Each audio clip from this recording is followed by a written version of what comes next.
што е сега тука, знаете како во медицината се си има приказна, си има каскаден ефект, нарекуваме. Едно води кон друго, друго води кон трето, трето кон четврто. Сето е надоврзано еден синџир. Точно. И сега тука почнува за многу луѓе зголемената телесна тежина почнува кај неземањето доволно растителни влакна. Зошто? Оти ќе кажат, нели, не е секогаш зголемувањето на телесната тежина поврзана со тој се прејадува. Не е така едноставно. Например, еве во овој случај да го објасниме механизмот на поправање.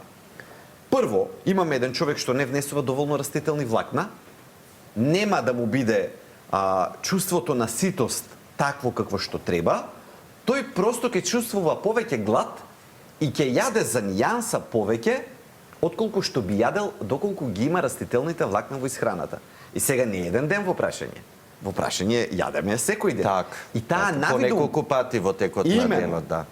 И таа навидум мала разлика што ја прават растителните влакна во однос на ситоста и тој еден оброк плюс или минус во текот на денот, кога вие ќе го соберете на ниво на месеци и на години, ќе видите каде лежи одговорот за многумина зошто се поправат. Само тие две функции да ги кажеме за растителните влакна. Храна за добрите бактерии, пробиотици и создавање ситост, односно намалување на телесната тежина, се повеќе од доволни да не треба клучни функции, да нема потреба повеќе да се убедуваме. Сега ќе